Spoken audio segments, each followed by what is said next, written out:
Very welcome to this event presented by Lund University School of Economics and Management, and in collaboration with Lund Ekonomerna, the Student Union, and Lund University Finance Society, LINK. This school has just been awarded Triple Crown, so it's one of the best schools of economics in the world. Be proud. We have a lot of people here tonight. It's like 1,400 in the audience, so it's at least 2 Stora Salen, and twice as many who listened to Ingmar Bergman in 1954 or Diana Ross in 1969. And this is because, of course, because of our guests. Very welcome, Kristina Åkerlund, Jens Henriksson, and Johan Torgeby. You are all former Lunda studenter, and that includes myself as well. I studied in Lund in the 90s and was editor of Lundagård. We will go on for 1 hour and 30 minutes and talk about Lund, student life, education, the future of banking, ESG, and of course, career. First of all, tell us about your personal relationship to Lund. Carina. Thank you very much, PM, and thank you very much for inviting me to this event. And you started to say that a very proud institution, Lund University. I'm definitely a former proud student for Lund University. So thank you for having me in this meeting. My personal relationship with Lund is exactly what we are here for. We talk about our student times. I was a law student for 4.5 years between 1981 and 1986. So it's quite some time ago, actually, it's over 30 years ago. So that is, I spent 4 years plus in London. To be honest, I had one of the best time in my youth, so to speak, when I was a student in Lund. So I'm not from there, I'm from Småland, and my relationship to Lund today is I was for quite some time with Kalmar Nation, so that's where I spent quite some time. I was not like my colleagues from the other banks, what do you say, a pump, I don't know the English word for that, but I was just a proud member of Kalmar Nation, so that is my personal relation to Lund University. Where did you live? I lived, in the beginning, I rented a small room with an old lady, and after a while, without a toilet of my own, a kitchen of my own, I decided to move. So I stayed for a couple of years in the Parentesen student home, and that was quite interesting, an interesting time, and good for a lot of things, but bad for some things. So in the end, I had my own apartment. And were you engaged in your nation, the student nation you talked about? Sexmästare, or in the choir, or in the specs or something? I think that I spent quite some time in Juridicum, and we did have a lot of events going on in Juridicum as well. But when it came to Kalmar Nation, I was just a member, but taking part of all the events and all the parties and everything that happened. And I was lucky enough to have a period in Lund where we have the carnival. So that was amazing, and through that we were engaged, some of us, through the nation. But no, I was pretty much a very what do you say, an ordinary law student, I would say. And that was the carnival of 1986, I think. Yeah. It was a very cold spring. Yeah, it was. But it didn't prevent us from having champagne in the garden and early morning and late night. So it was okay. Okay. Jens, what do you say? What's your relationship to Lund? Well, PM, as you know, I'm born in Lund, just as you. So I'm born in Edelvägen. Well, I'm not born in Edelvägen, but I lived there when I was a kid. And I went to Fågelskolan, so in the west of Lund. And then in 88, I started to study for real. And what I did was became an engineer, Master of Science in Engineering, Electronical Engineering. And in parallel, I studied economics. So I have a degree from university as well. Since I came from Lund, I wanted to change. So I as Carina, went into Kalmar Nation, and it was just because they had, I think, the cheapest beer in the town, so that's why I went there. And it ended up me, of course, marrying a woman from Västervik. So that, I think, sort of had quite an influence on me. I lived in Vildanden, and I was involved in Kalmar Nation. And I must say, when I saw the movie with the Palestra, the university, and Akademiska Föreningen, Holger Crafoord, I really felt sort of what a shame with the pandemic. I would have liked to be in that Akademiska Föreningen or Holger Crafoord, or sort of being there, because Lund, being there is one of the best places in the world. Mm. And were you part of Sexmästeriet or Lundaspexarna or the choir or the student union? I try to be careful, because it sort of Sexmästare is one thing that sounds very good in sort of Lund, but have a different connotation other places. So I was involved in creating parties at Kalmar Nation, and maybe I once in a while were actually part of doing a big ball where maybe Carina came. So our circle's close. Mm-hmm. Yeah, that's right. To be honest, that was one of the things that was quite amazing about Lund. It was all the balls. Did you go to Kroppkakebalen? Yes, definitely. Yeah, well, then we've been in the same ball. Yeah.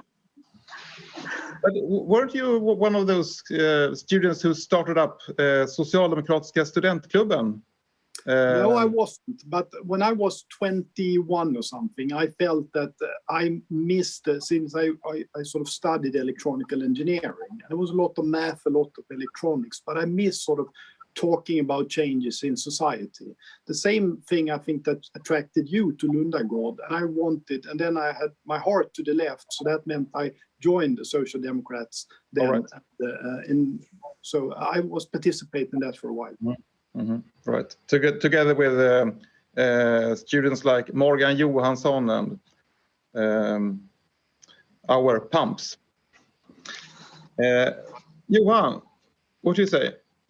Yeah, I think very similar. I mean, if I think back on life and about the most happy periods, Lund is one of them in my life. It was 1994 to 1997.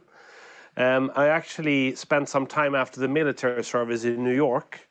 I come from Skåne, or Åhus, but went out to Malmö for a while, lived in Staffanstorp for a while, did the military service, and moved helping out in a restaurant on Manhattan, and decided that I would become a lawyer. But I came back in 1994 in January, and the law program, the 4-year or 4.5-year law program, only started after summer. So I had to fill a semester, which I then did juridisk översiktskurs och civilrätt, which were both under the economics institution close to Holger Crafoord, just behind.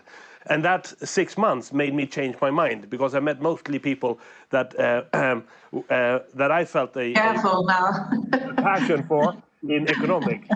I still regret that I'm not a lawyer. I always wanted to be, save some people from death row, rightfully so. It's still kind of a romantic feeling there. But business law was fine. I think it helped a lot. You're never as good as a lawyer as after the introduction course. That's the best time ever when you've done any law.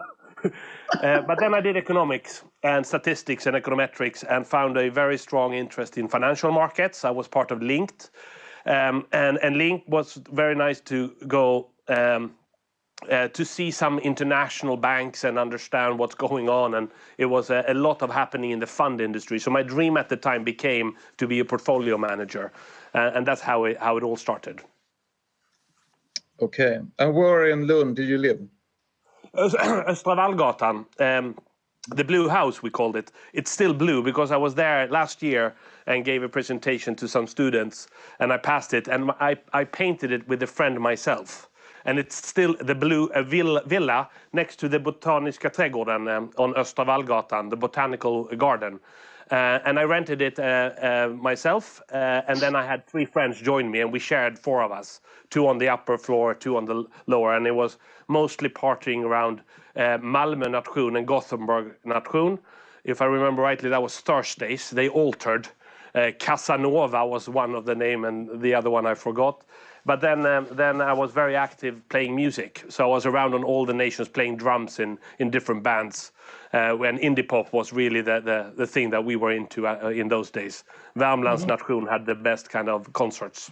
What was the name of your band? Many, but the one that we got a record deal with was Crescent Venus. Wow, cool. I say wow as well. Did you engage in the other part of the student life? I studied a lot and partied a lot on Thursdays, and then playing music as often as I could. Okay. Just drums or other instruments? I play anything you put in front of me, but I'm only decent at the drums. But I like everything. Okay. What would you have done differently if you knew what your careers would look like, Jens?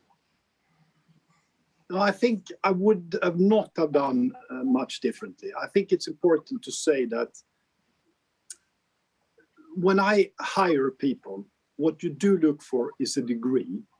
And that degree, I think it's really important to have a check in the box. So those of you who get job offers while you have like one semester left, don't take it. Finish your degree to make sure you have that check in the box. Then, to be honest, I mean, you see here one engineer, one lawyer, and one economist.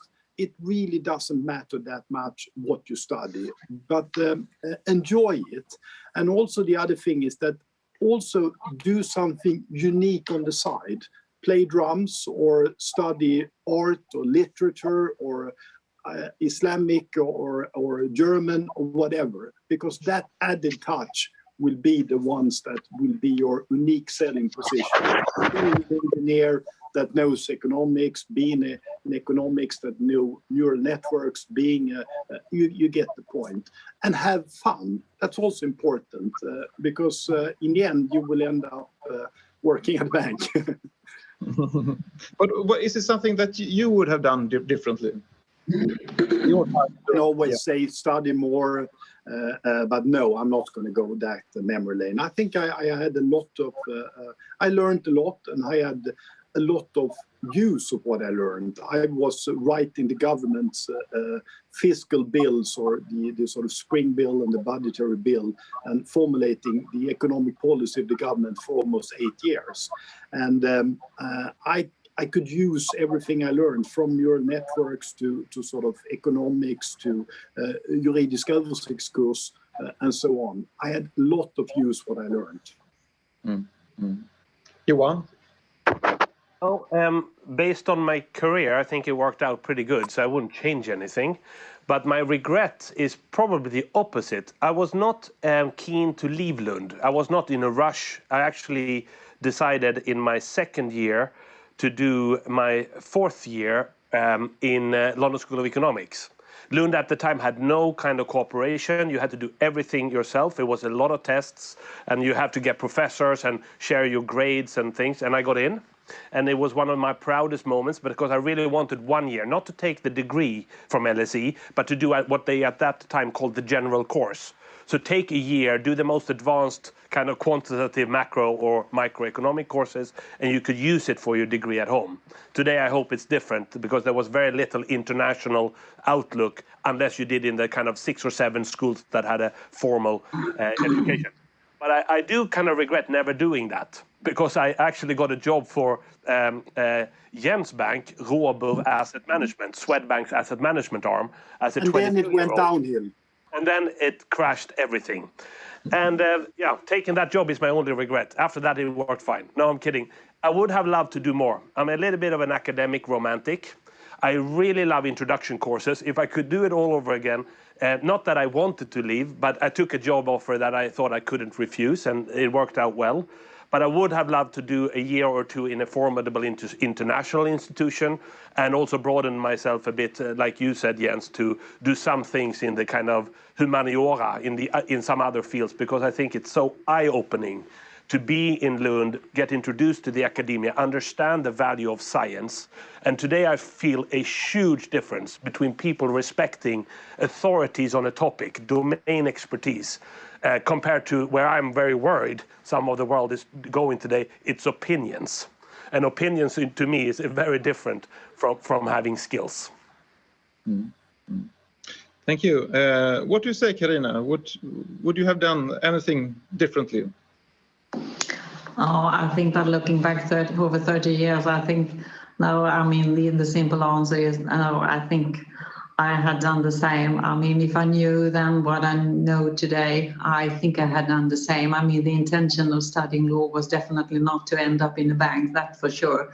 But coincidence and people talking about banks and an introduction, so to speak, made me change my mind. And if I miss something, if I regret something, is that I could have studied more typical economics and things like that. But I'm quite sure that I should have done the same and being where I am today. So I think that it's a good result anyway. So.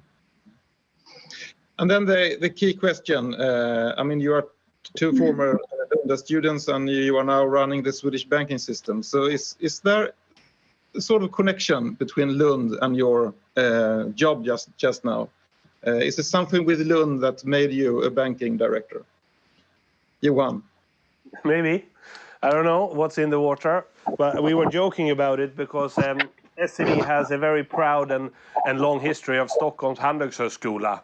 And it was some joking. My first AGM in 2017 in March, this is a group of 1,400 people, typically a little bit elderly, shareholders of the bank.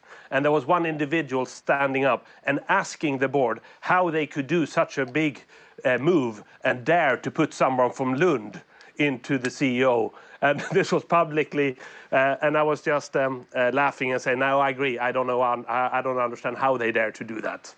But there's I think it's a coincidence, but there is something different about it. So definitely sends the signals to many of us who have had a little bit of a complex to Handelshögskolan in the past. They are well funded. In my days, they had, of course, the highest grades. Intake of grades were the toughest to meet. Completely different international type of sponsorships, and they promoted. My girlfriend at the time switched when we moved to Stockholm and joined Handels, and I think they did at the time get a very different kind of first taste of professional life because they were much into these kind of promoting their students internationally. And today when I see Lund, it's very, very rewarding to see that it's a level playing field at least. Everyone has now kind of the same opportunities. So fantastic for Lund. Mm-hmm. What do you say, Jens? Is there a connection between Lund and your job just now? Honestly, I haven't thought about it, but I think Johan expressed it pretty good.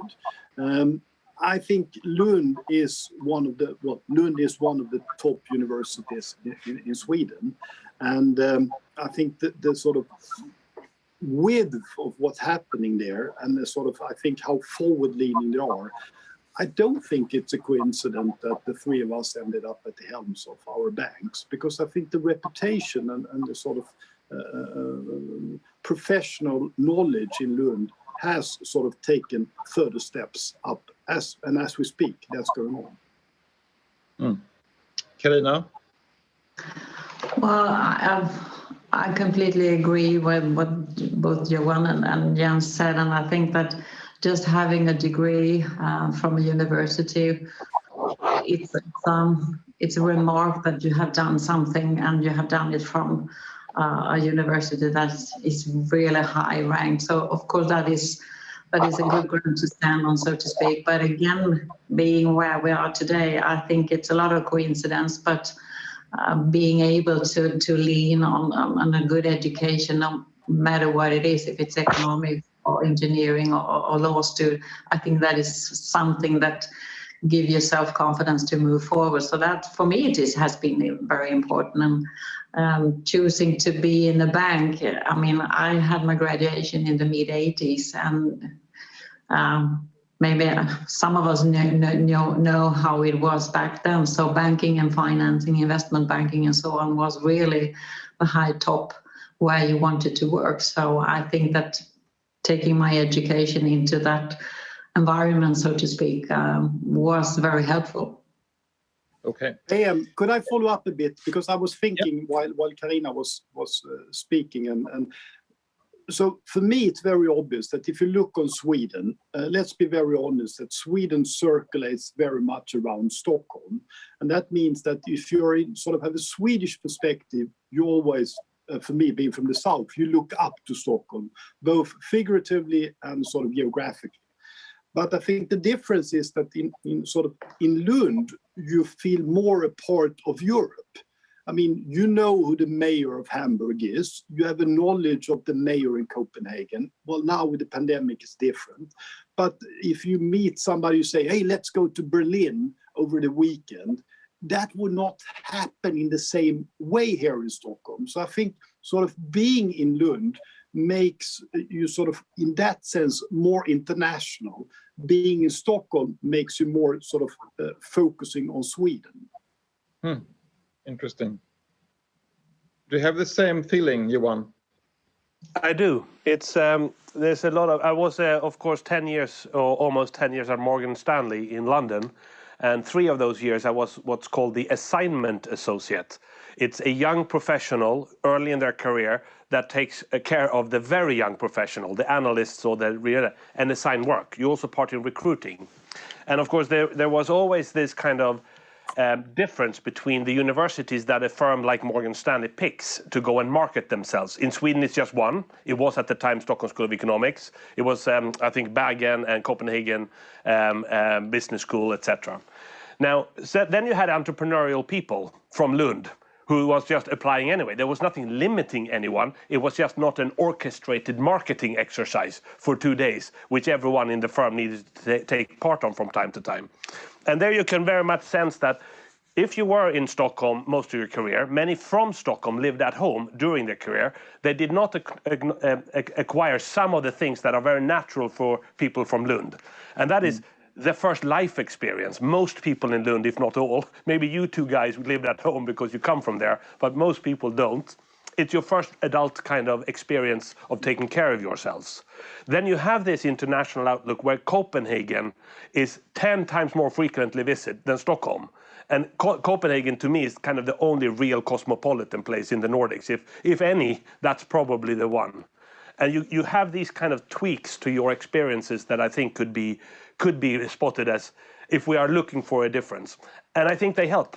They help, and of course I've done so much recruiting in my life, and sometimes from these top universities, it's the worst ever, because it's like they all kind of spent 4 years to make the perfect interview. They are flawless. They look great. They answer all the questions right. Then it's almost like it's a packaged deal. If you were to go outside the kind of top where it's kind of you have this pathway almost laid out, it becomes much more human. It's different. And if you look at Lund people looking for a job at Morgan Stanley, it was not only from the business school, företagsekonomi. It was people from economics like me, or there was several different Nordic people with engineering or legal degrees, which is completely acceptable in the Anglo-Saxon career choice post your academic preference. In Sweden, we are quite locked into you kind of supposed to work with what you study. So Carina is always having this tone, didn't mean to land in a bank. In UK, it would not be strange at all that you did math and ended up in a bank, because it's more like the academic experience has its own right. Thereafter, you choose anything, you make sure you had good grades and developed a great intellect to the ability that you have. And I think that is a little bit more southern, if you wish. And that closeness, of course, I wouldn't miss. As I said, my girlfriend went up, and there was no nationsliv, nations. I mean, to do that, the second half of her career in Stockholm was much more Stureplan, which is completely different from Värmlands nation.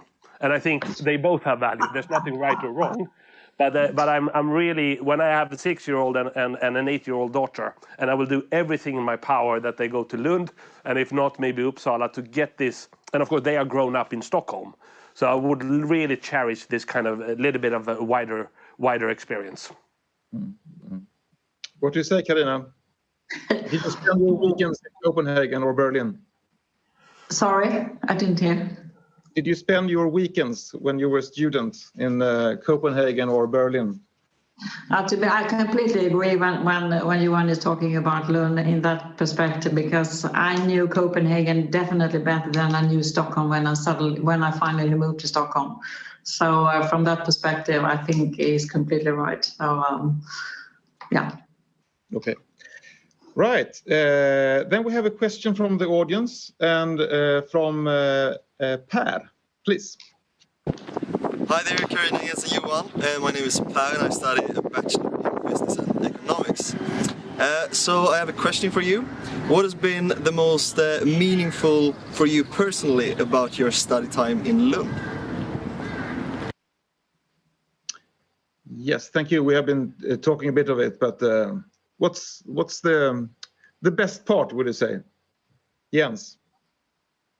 Of course, meeting my girlfriend and my wife, and I think also the sort of going to Studentafton, listening to you when you were questioning Carl Bildt, going to a student movie up in Sparta, participating in a discussion in the club I was there, being sort of seeing what's happening in Link, looking at sort of, I think the whole was the most challenging, or not challenging, but the most rewarding for me. Johan? I've said many of the things. So the academic side was very valuable. I still look upon it with great joy and love. But I would say something around not the closest friends of yours, but what is really interesting, that what I'm still benefiting of is the professional network that you create there, but you don't even know you do it. It is not dependent on whom you meet and who becomes your friends. It's dependent on the group that becomes successful in business, whom you later in life see we actually crossed paths. And every single course I have in my mind now, the options theory was horrible, the second microeconomics theory, the economic. I meet some of them. They're all over the place today. And I met them in London, I meet them in SEB, I meet them at other banks, I meet them on the client side, and we do a lot of IR as CEOs. So we meet many of the professional portfolio managers, and several of them, it's like, wow, we did that together. So there's something very permanent about establishing a personal relationships to people in professional life. And I think it's fantastic. And I think you shouldn't underestimate it to have this common denominator. Then, of course, many of my best friends today are from that time and all the memories. Carina? I think that we almost say the same, all of us. But I think that being part of something that for a couple of years, something so different and so special in a very important moment in your life, I think that was for me very important when I moved on in life further on, and some of those people that I got to know in Lund are still my very best friend, and some of them are quite successful, and we meet constantly, and we have a special bond. So together we have a great network, and we can help and support each other even today in our different careers. So yeah. And Pia, may I add one thing? Yep. It's almost like if you come from a background of limited means, you've actually created your own wealth of sitting here today and having friends of yours from the past that are successful doctors, or a person like yourself in leading a magazine, or a lawyer friend, and all of a sudden you have all these things at your disposal, which makes you quite rich in my mind, to have just access to people who are of different roads of excellence. And to me, that's very rich. Thanks a lot. We move on to the next subject, which is the future of banking. Maybe banking today is something that you see in your phone, and have in your pocket, and the banking market is very, very different compared to when you studied in Lund. So what do you think students who are studying economics today should prepare for in terms of the banking markets of the future? Carina? Yes, I think that when I saw that question from you, I really thought about that, because when I look back, it's over 30 years ago, and when I went out to the to start looking for a job, I mean, banking today compared to what it was in the 80s it's quite different, to be honest. I mean, we can talk about that for quite some time. But if you look at the bank today, I mean, we can talk about all the regulations to deal with and to adapt as a CEO, and we can talk about a lot of things when it comes to bank. For me, banking is not rocket science. It's a lot about deposits and lending, so to speak. But it's how we operate today, how we today and in the future, what we can see ahead of us, and how we meet our customer, how the customer demands and the behaviors, how the technique has given us a completely different opportunities, digitalizations, and we can see all the new peers that we have to deal with, so to speak, when it comes to different kind of fintech companies, when it comes to the neobanks, smaller banks, and so on. So I think that the market today is so completely different. But again, what I'm meaning with deposit and lending, banking is not rocket science, it's still the same, but it's very much how we operate and how we will operate in the future. So being prepared for that, I think that gives a lot of people with different kind of educations a lot of opportunities if you're interested in going into the banking business, so to speak, because it was more plain vanilla 10, 15, 20 years ago, and today it's definitely more complex. And I think looking a couple of years ahead, I think that we will see more coming from that perspective. So if you like this kind of business, and I think that banking can provide you with a lot of opportunities.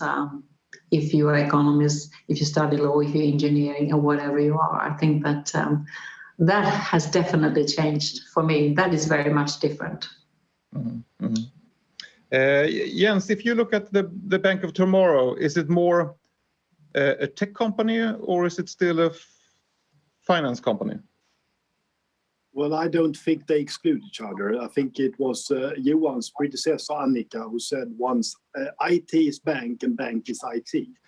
And I think I want to follow up on what Carina said, because I think what we're going to need in the future is that we will need people from all different paths. We need econometricians, we need accountants, we need specialized lawyers, we're going to need anthropologists, we're going to need political scientists, we're going to need cyber experts, we're going to need AI experts, and I can keep on going like this. Because the important thing about bank is that even though we are part of the financial sector, but the financial sector, we exist for the real sector. We are an enabler, we empower the other sectors. And in order to empower other sectors, we need to understand them. There are two things I sort of overall themes I think that are really important. One is sustainability. I think sustainability at large is something that will affect whole society, and you need to have a broad knowledge of sustainability in order to sort of do a good job at the bank. And the other thing is, going back to the former discussion, it's about values. You need to have good values in order to work in the bank. You have a lot of confidence that we empower people and put responsibility to people. And in order to handle that responsibility, you need to sort of act in a way consistent with good values. Mm. Mm. Okay, Johan, I mean the step from the bank palace to the app in your phone is quite huge. What do you think will be the biggest changes in the future, the next big step? I think one needs to. I completely agree with the previous two speakers, but I would still complicate the picture of saying, to me, there are 5 types of banking, and you need to talk about them differently. One is the classic retail and corporate bank, where lending and deposit taking is the core. The other bit is the trading of financial securities. It's a part of investment banking or investments, where you are an asset manager or you find value creation plans that you support and put your own or other people's money into. The other one is the investment bank classic. This is an advisory business where you, with your mind share, search for mandates to assist companies in big transformational stages of the life cycle of a company, an IPO, an M&A, etc. Now, what is constant in all these 3 is the technology and the sustainability megatrends. So they will change all of them, but very differently. In my old days, I would say that bankers who understood technology were excellent bankers in the late 90s when I started, particularly focused then on trading. The trading platforms of the Goldman Sachs and Morgan Stanleys of the world were fantastic. They invested billions of dollars in fighting nano-time wars to be quicker to the exchange and having, all these kind of very high-tech super people joining from universities. Now, that has not revolutionized in the last kind of 20 years. It's still the fight. Less companies do it. But what's happening in the first kind of digitization trend when internet came in 94, internet banking, was really adapting our model to internet. Right now, it's adapting the banking service as we know it to a new digital framework. So I think now it's not bankers who understand technology. Now we are open for everybody, just like Jens and Carina said. So we would like technology people to come in, but we'd love them to have the right calibration, the right moral compass, and a true value-driven kind of attitude towards what banking is, to enable companies and people to kind of realize their aspirations, because we are kind of an intermediary in the whole system. I think the broadness of skill set is increasing compared to the kind of it's very difficult today to know everything, but it is very valuable if you have a broad perspective, if you know a little bit about politics and understand context and sustainability, as well as doing your craft very well. I see those people as being very highly demanded to understand many more things of a more complex world. I struggle big time with AI implementation. I'm not good at AI. I'm not like Jens. He wrote a paper on it a century ago, but still, he's very inclined to take those topics on. And I'm trying to surround myself with these people. I think sustainability and digitization will be the things we sit here in 10 years to evaluate whom of us were successful. But don't forget, it's not all this polarization that we want to talk about, bad or good or old versus new. We adopt more than most in the new technology space. And we will have new entrants coming in who will do magical stuff that we are no good at. And that's all good. And you can see on the biggest value creations in financial service now, it's not the lending or deposits that necessarily are valued the highest in the equity markets. It's payments areas, which is something that banks have done forever, but it's now a technology play. It's shifting out from banking into a PSP, we call them, payment service providers. It's an industry in its own right, technology-driven, helping us, as well as, of course, there's an opportunity loss for a bank if you don't do it. And that's a strategic dilemma. Can I say something, PM? Sure. Yeah, thank you. No, I think that we all keep us quite busy around the techniques and all the things that can provide for both us and for the customer. But I think in the end of the day, I think not to forget that banking is still very much about dealing with customers. So even if we have all the techniques, and we need to have, because the customer demands are definitely there, and we need to provide a lot of things that are still interesting for the customer. Now when we can see all these fintech companies and all the peers are eating for some of our business, so to speak. But I think from my perspective anyway, I think it's when we talk about these things, we still have to remind us that we are a customer-driven business. We still have customers. So it's easy to fall into all these techniques and digitalizations, but at the same time, you need to have a really, really big understanding how customers' behavior changes. And it's easy to see that we all think that everyone is going digital. I think that after 2020 and meeting each other like this, I think, again, we're longing for meeting each other. So I think it's not just a tech business we are running into, but I think the balance between being digital and providing a kind of personal meeting as well is still, I think, from my perspective, what we will see even moving forward when we talk about banking business. But you have to have a big understanding for both of those things. So you can be sure that either you are in the retail banking, investment banking, or wherever you are, is still customer who will be a driver for how you will make money and how you will be still a sustainable bank. I think so anyway. Could I follow up a bit on? Sorry, could I follow up a bit on Carina? I think the most important part, and that gets into a bit of sort of career advice: be good upon what you do. Because if you're really good at what you're doing, then that knowledge will be valuable for a bank. And I think one of the most inspiring things about Lund is seeing somebody who maybe wasn't the coolest guy or girl in school coming to Lund and suddenly blooming up, because they know the 101st decimals of pi. They have an extreme knowledge of different nudibranchs or whatever, and sort of seeing them blooming up and becoming really good at the subject that they are studying. That's, I think, one of the most coolest things in Lund, and that we can use that in banks, maybe not in nudibranchs, but in other parts. Johan? Yeah, thank you.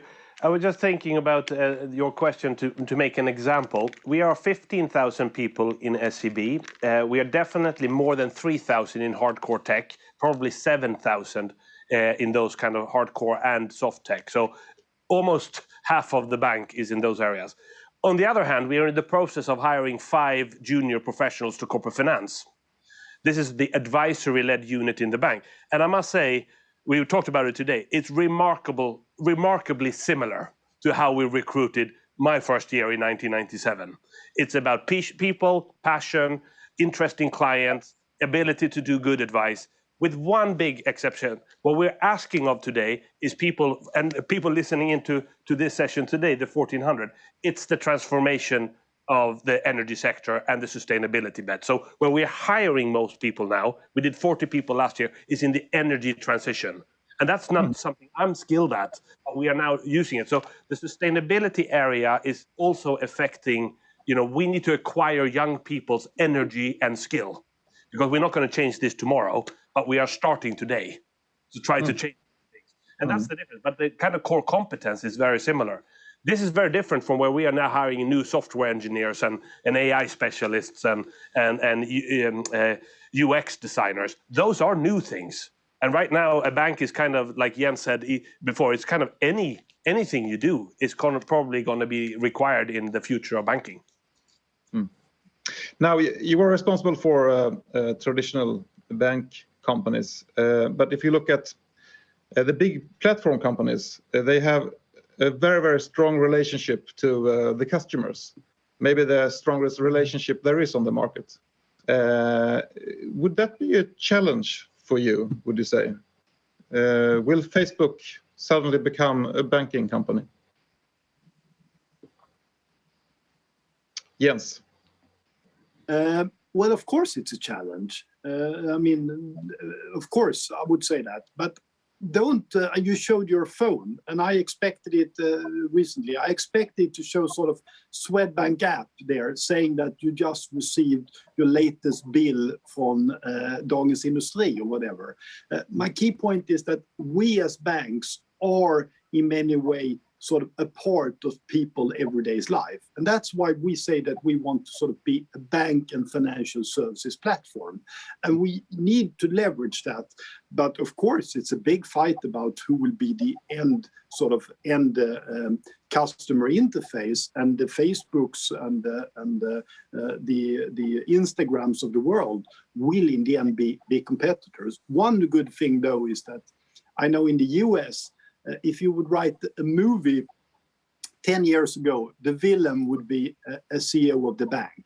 Now the villain would be a CEO of a big tech company. So the focus is changing from sort of on the banks to the tech companies. Carina? Yes, I mean, we have seen the development for quite some time has been,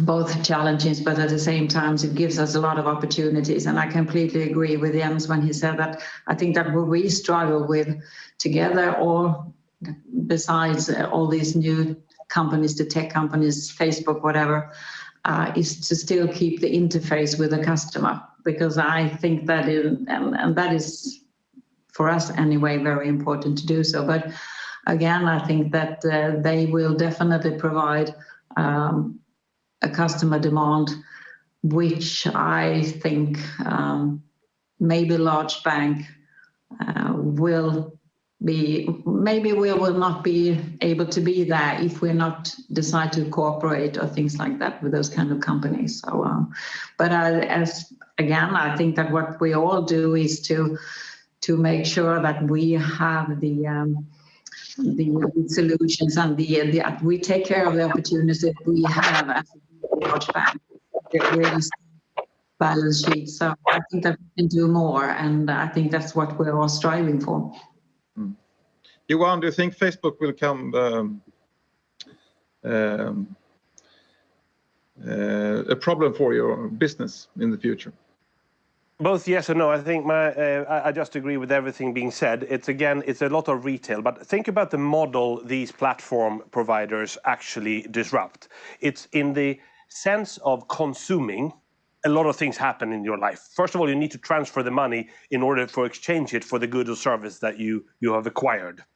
Then you need it to be billed. A company's account needs to be accessed because that's where you put the money in, or you might receive it if you're a corporate. So it's a payment area, which now are adding on a lending capability, which is a consumer lending-led expansion. And look at Alipay, Alibaba's financial arm, which canceled the IPO. And you look through where do they make the money? What is the real value financially?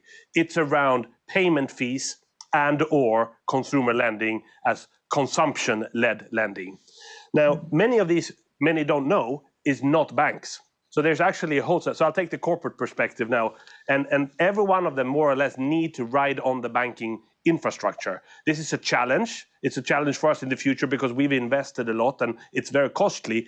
But if you look at all these things here, Apple Pay, it's still MasterCard issued by them, but it's the same old infrastructure, very well established globally, with a remarkable capability to touch your account in less than a second. Real time, you can see that wherever you were, that MasterCard infrastructure is hooked up with the bank account-to-account infrastructure, and nothing really has happened otherwise than you got a very nice customer experience. The service in itself, and banks have done this for ages because no one else did it. Right now, anyone can do it. Now, particularly as this is tech-led, there's a huge challenge for us in that space. But they will not become banks because banking, to Carina's original point, is about, in the core, it's about lending and deposits. And I know them all, I speak to them frequently. This is one of the most heavy regulated industries in the world. It's very different to dabble a little bit on the existing infrastructure on the top, which is where the war is on right now. To win you as a private individual, to lock you into the financial services or payments or consumer lending for a different reason than banking. They want you to be loyal to the Apple brand and they lock you into the hardware reside. So you're less likely to buy a Samsung or something because you are now kind of having more of your personal life dependent on that device. I think it's very hard to compete with some of these areas, but someone needs to provide Apple with the financial services. And it's still going to be banks in the end.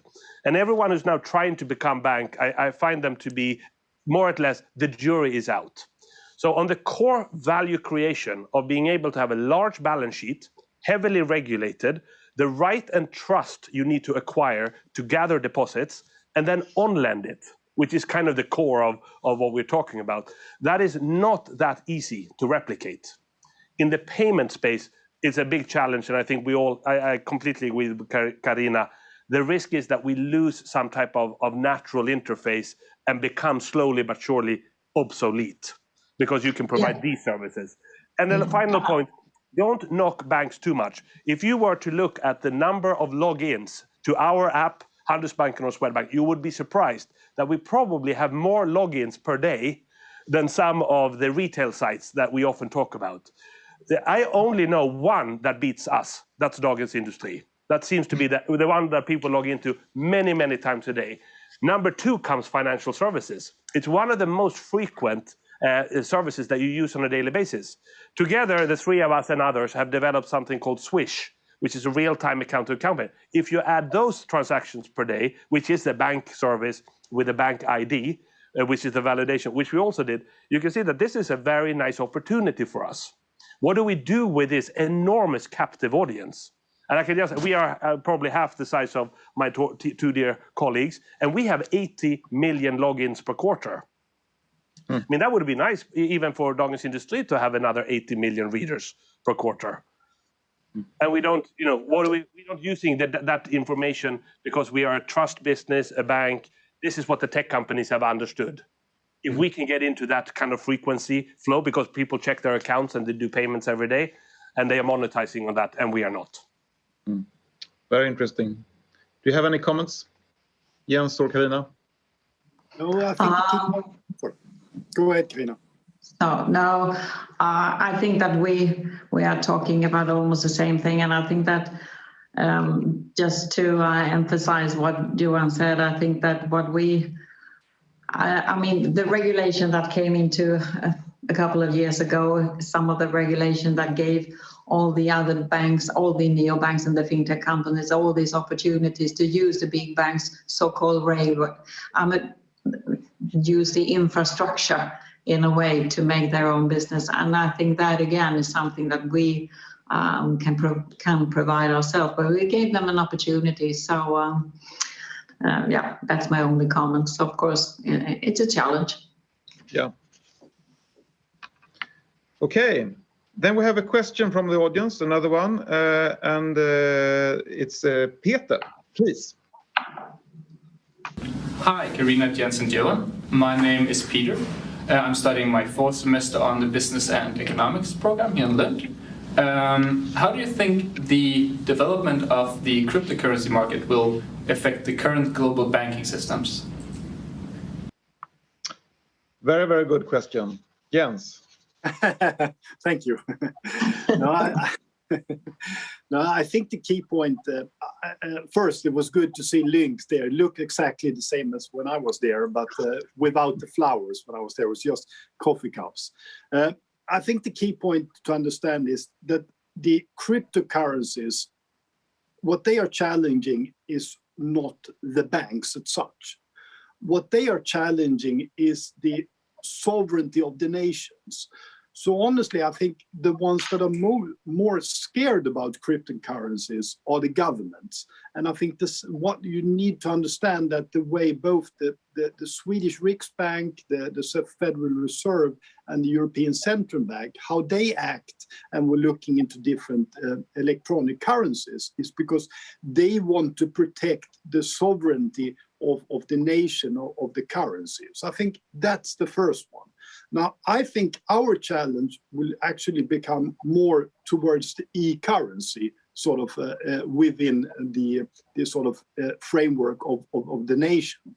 And there, what we need to do is to leverage on what we are very good upon. Well, we are good upon sort of seeing that you do not have money laundering. Well, we haven't been there, but we're going there to protect sort of money laundering. And we're also good on making transactions between different accounts. So I would say that the cryptocurrencies are not challenging us as much as they are challenging the sovereignty of nations. Do you think Swedbank will use Bitcoin in the future? No, I don't think, but I think we will use blockchain because I think that will happen. And but that's the technology behind it, but not the cryptocurrency as such, because we sort of believe more in the sort of the regulated currencies and what comes out of that. Carina? Yes, I think this is a really hard question, actually, because I think that people are thinking in so many different ways when it comes to the cryptocurrency. And I must say immediately, I'm not an expert on this, and I just read and think like most of us do. And but I completely agree when we talk about how we define the state today. I think that the currency is very much important. I think that is one of the things that maybe can make crypto currency hard to achieve everywhere. But anyway, I think it's hard to tell. Use them for payments. I don't know. Some companies are trying to open up for payments, and if that will happen, we'll see. I mean, today I think that most people use Bitcoin for investment. So I think it's a hard question, actually. And I mean, for me, it's very much Bitcoin, and we know there are, I don't know how many, but there are so many more for these cryptocurrencies. But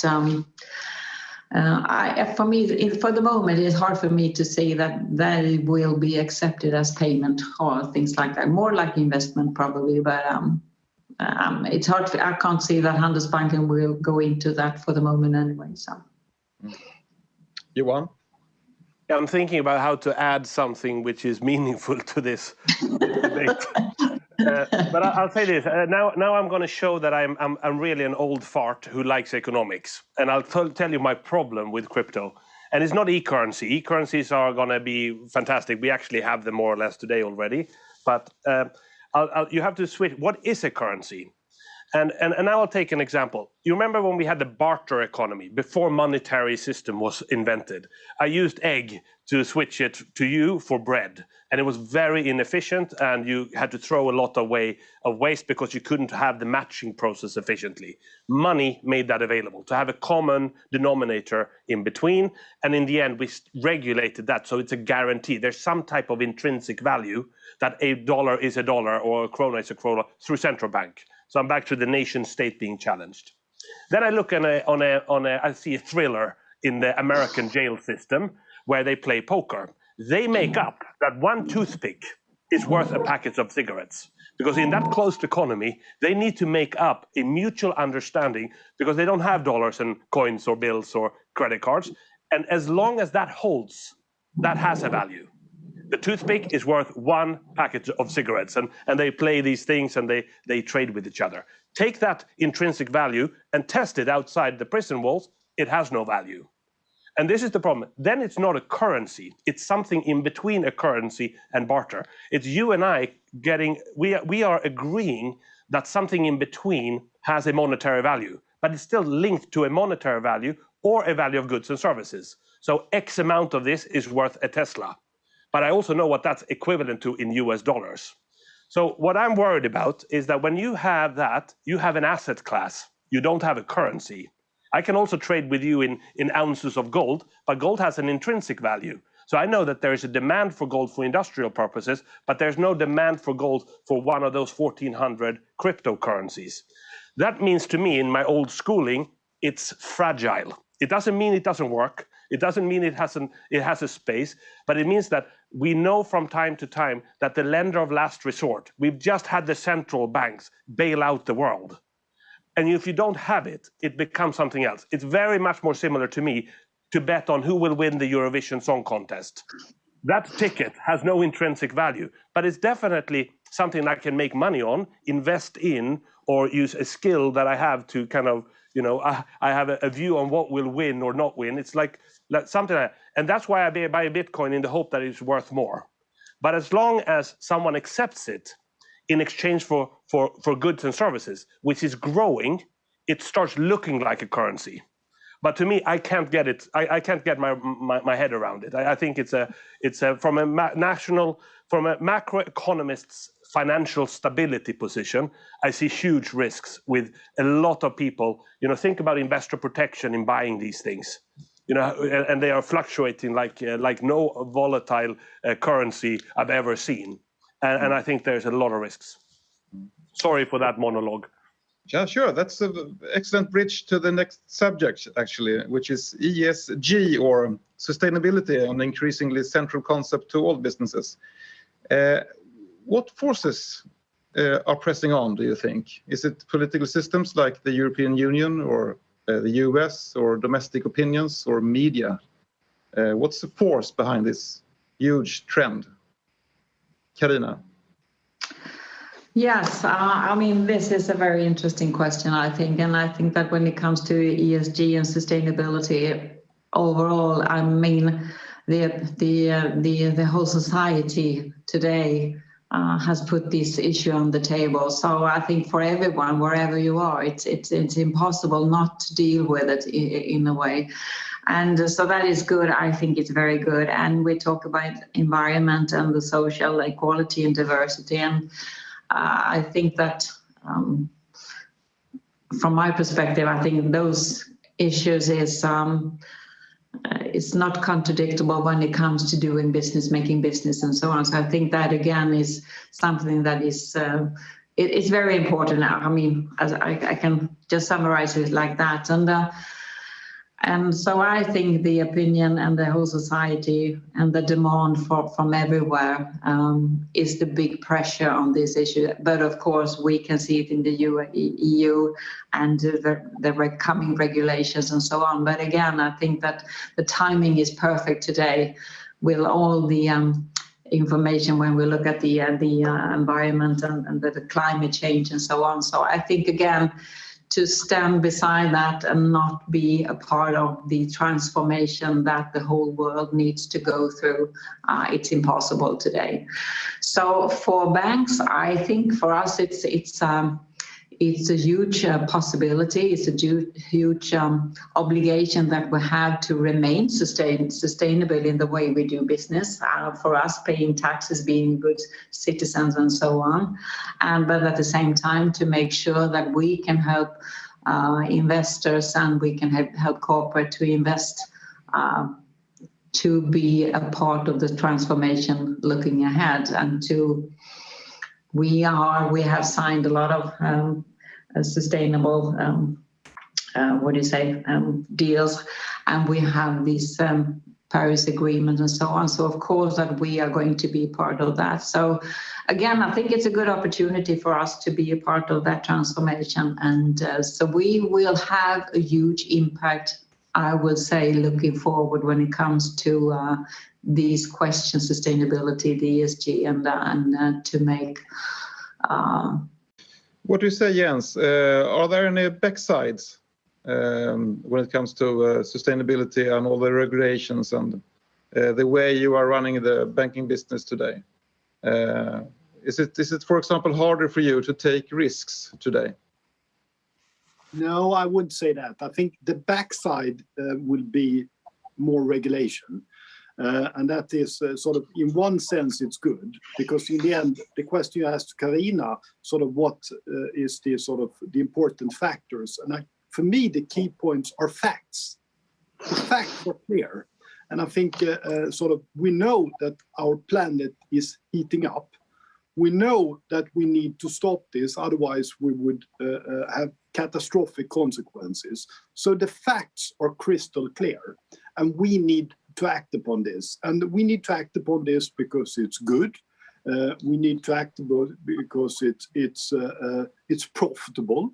We need to act about this because, well, all the 1,400 people that are watching this, you would not want to work with Swedbank, and then we will not get the best ones if we don't have sustainability or good on this sustainability, because you would not feel that the values are aligned with us. It's about me having lunch or dinner with my daughters and son, because I cannot take the discussion. So it's all about facts and delivering. But Johan, take, for example, the responsibility the Swedish banks took to stabilize democracy in the Baltics. Had it been possible with today's sustainability requirements to do that, would you say? It's a very good question. What I could say, it's more tricky today compared to what we did for the democracy in the Baltics in the mid-90s. Everything is more difficult today. I think if you were to read any of our policy statements on fossil fuels or what we want to engage in, it's a lot of restrictions. So history is gone. There's a new brave world out there. You answered why and what's driving this. To me, we cannot underestimate what it means for society when an inflection point is met. In 1990, I did my first 2 weeks internship in a bank in Berlin.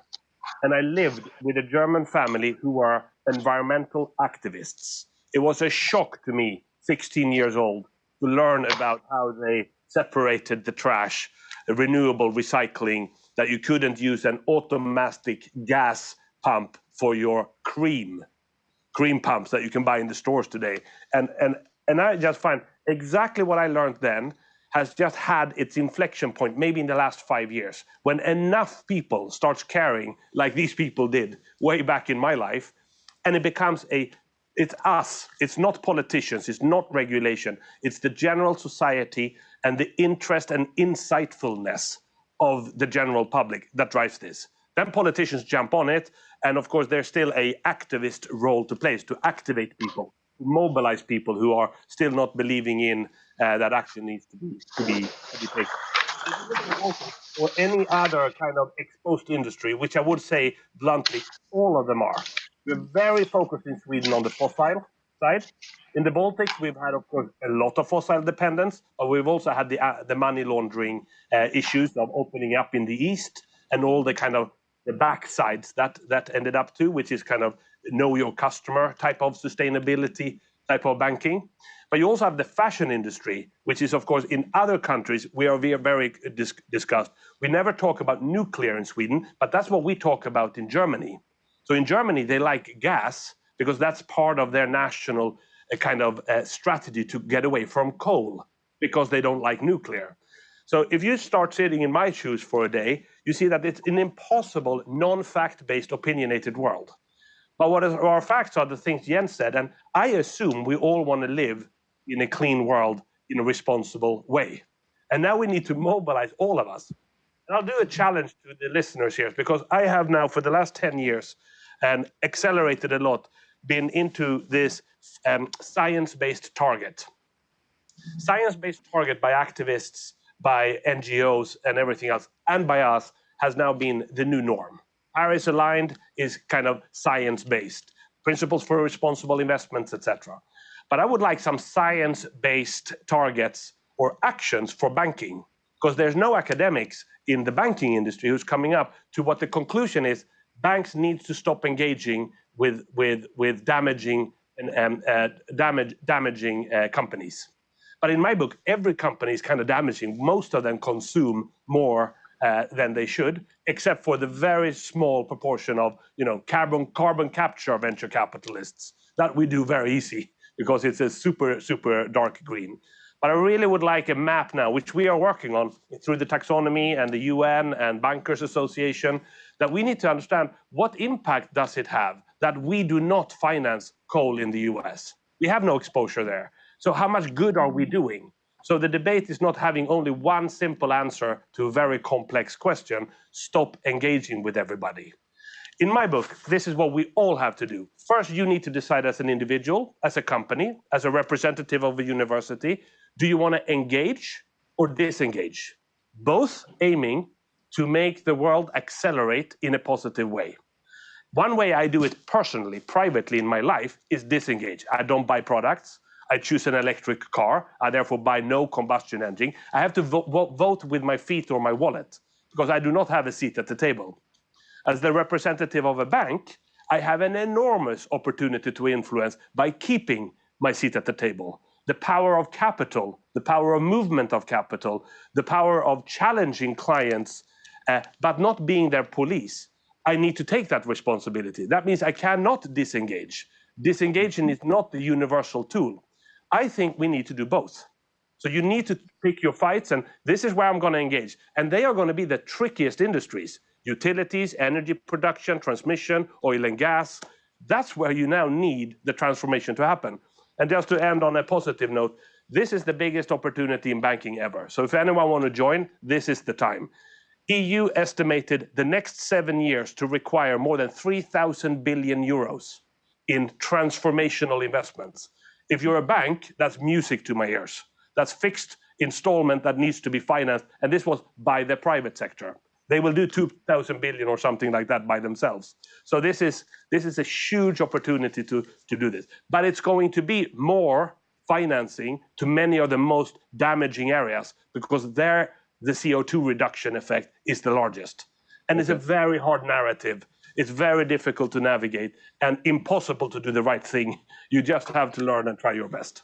Okay. Right. Could I just say one word there and follow up, or a few sentences? I think that's the key point. What Johan is talking about is that we as bank should be a part of the transformation.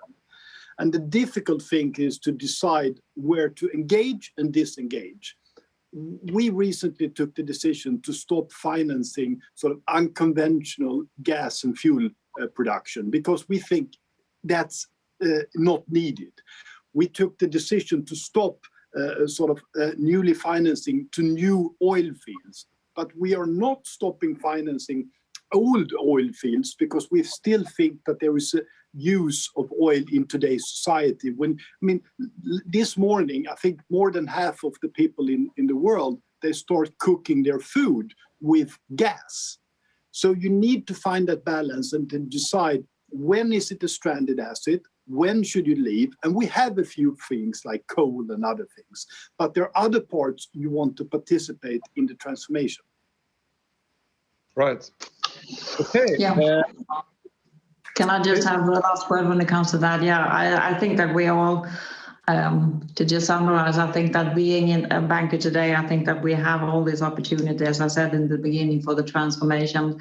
But at the same time, I think that you have to decide, as well as all the corporate and private customers as well, but most corporate, where do they want to be part of the transformation? And I think that you have to make up your mind. The taxonomy, which is a common standard, that is good for what is green and what will help us in the future to a way of guide us how we will look into this.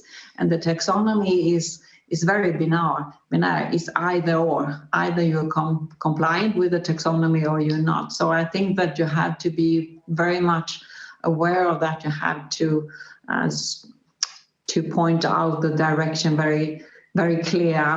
For us, when you look at our mutual funds, for example, over 90% of our mutual funds are in the sustainable way, so to speak. And when we look into what will come with the taxonomy standard, you will definitely have to be either or. So I think that is good. So that would guide us, but it's a great opportunity for the banks to make sure that we can help corporates to change and for the climate footprint, definitely. Okay, thank you. We move on to the next subject, which is career. We have talked about it in the beginning, and we'll begin this sector with a question from the audience. Please, Emilia. Hi, Karina, Jens and Johan. My name is Emilia, and I'm studying my bachelor's in business and economics. My question for you is, what are your best tips in progressing in your work life? Thank you. Also, not as a student, but when you are working at the bank. What do you say, Jens? Work hard and deliver. I think that's the key point. Don't spend so much, spend your time on really delivering what you do. And after a while, people will see that. And then when you get up and sort of become a leader or a boss or a manager, I think the key point is to hire people that are smarter than yourself. There is this saying in English is that if you are the smartest in the room, you're in the wrong room. Have people around you that disagree, create an environment where the best idea might win, and don't be afraid of having good people around you. How does Emilia act to get in contact with you? How to make you see her? Well, jens.henriksson@swedbank.se is my mail address, if that's what you're asking for. But the key point is, as I said before, finish your degree, make sure that you have a unique selling point on the side, get a job at Swedbank, and we love great people to join, and do your work and deliver, and in the end, somebody will see that, and you will raise sort of within the bank. Carina? Oh, yes. I think that when you look from a bank perspective, I think that, as we have been talking about for the last hour, I mean, banks is open up for a lot of opportunities and a different kind of careers. I would definitely say that. And we were talking about retail banking, digital banking, IT, investment banking, and a lot of law possibilities when it comes to banking today. But I think that from my perspective, when you're going to progress in work life, as the question was, I think that be curious, be brave, and definitely sometimes from time to time move outside your comfort zone. And that is the best experience, and to move forward. If you can handle that, that will definitely give you a lot of opportunities. So that is my best tips anyway, to move forward. Be brave and step out your comfort zone, and make sure that you have a good company to working and a really good boss. That will help. Johan? It's always nice to be last. I can just concur with my previous speaker. But I'll add to passion for what you do and passion to perform. It is so obvious when you start in a workplace who has it and who hasn't. And it's a joy for me to meet one who has it. And so that's really, be challenging to yourself when you look in the mirror. Why are you joining a bank or whatever you do? Is that what you have passion for? Because life will throw many, many problems at you, both career and personal. And it always helps if you like what you're doing. The other one I think is underestimated in professional life big time is stamina versus IQ. We talk about IQ and being smart, and now you're in the student kind of camp. You got to get the best grades you can because it's a competitive world out there.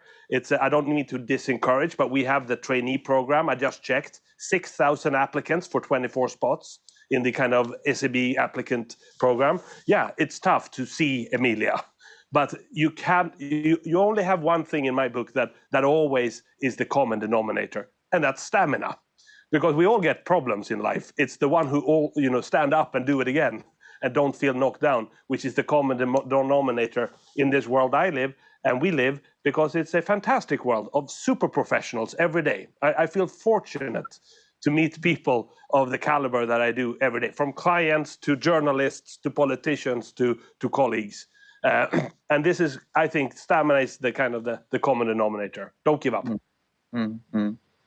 If you should pick one subject at the university, which is not economics or engineering or math, something else that could be useful for students who want to work in the banking sector, what would that be? Jens? No, I don't have any other answers than I've given before, and that is take the subject that you enjoy. If you end up reading German, in the end you will do German bonds. If you end up doing architecture, you might work with real estate companies. If you end up doing music, in the end, you might finance a new rock group's latest acquisition of their old sort of copyrights and things like that. The key point is do something that's enjoyable. And I mean, both me and Carina and sort of Johan, when we were talking, chit-chatting before, we longed for Lund. We look back to Lund with such a smile on our face, and it's hard to sort of appreciate it while you're there. But the joy of living in a corridor, people reading medicine, people reading law, people reading philosophy, geology, all those things, that is the joy. So do not only deliver on the grades. I don't think that when Johan's going to pick those 24 people, he will not look at the grades. He will look on what is the unique selling point. What is it engage in student politics, engage in Västgöta Nation, whatever. Do something more and have fun. Johan, do you agree with that? Yeah, I do. I completely agree. I have no tips that are universal to give what you should do if you don't want to add. But I'll give you two. I'll do my personal ones, and then you take it for what it is. The power of communication cannot be underestimated. I would have taken a course in rhetorics. And that was part of the curriculum way back. As always, anything you did, you have to do it. Americans are fantastic in this. The 4 years you go through those schools, you argue and debate club and all these things. And as the world is also based on how you communicate, it shouldn't be underestimated. You know that famous saying, it's 5% of what you say, 95% how you said it. The other one for me would be, as a complement to my skill set, it was do math. Because I never find the little math I took to be other than very useful. It kind of trains my brain, and it helps me in complex areas it's something called work memory and those things. So as I did economics business in gymnasiet, high school. So I never did the natural sciences, and I think it's never bad if you can to do a little bit more of that. But that's personal. Carina? Well, I think that we have talked about all the advice we can give today, and I completely agree with you and Jens in all the perspective. And if just to be more specific, I would say that to embrace the technology is not bad today moving forward when it comes to banking. So again, if you have an economist or whatever you are, I think that again is to have a great understanding for that. And finally, you need to like what you do, and you need to be, as you once said, passionate about what you are doing, because you're going to spend so much time away from home, to be honest, when you have a really interesting job. So, yeah. Okay. Thank you. That's the final word. Thank you so much, Carina, Johan, and Jens. It has been very interesting to listen to you, and to all the excellent questions from our students. PM, could I just say, you've done a fantastic career as well. Just say a few sentences. What would be your advice? Join the student paper. Confront the student politicians. And don't hesitate to try to get on board on the big papers in Stockholm, or the big media companies. If you had to study something you didn't, what would you like to have done in retrospect? Learn more languages, I think. German, that's the basic, but Italian or Spanish or something from the Latin world. I can read and understand German, and that's maybe the most important skill I have for my work. One final question. You stop me if I can't. You hire a lot of economists and analysts, like reporters and journalists of all different kinds, and I think it's interesting to hear. So, what are you guys looking for? Because you both have real kind of equity analysts writing in your paper, more classic journalists. You have, of course, more opinionated pieces and more reporting. And if I'm in Lund today in economics and want to go into the media world, what would you recommend me to do? Is it dead in the water? You're so disruptive. I think my answer is similar to yours. I often look if there is something different with this person, if she has done something that other people don't do, if she reads French or talks Spanish or German. So yeah, things like that. Not just the degree in the basic subject, but something else that add to the rest of it. That's very important, I think.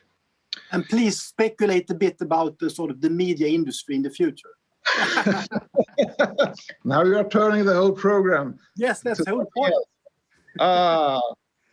Well, that's the big one. That's the big one. Well, I think the banking industry and the payment industry and the fintech, they are actually now revolutionizing the old media structure. So we as a company, we now know how to get paid in the digital world. We didn't know that a few years ago, but now it's working, and now we have a booming business, reading business. So we have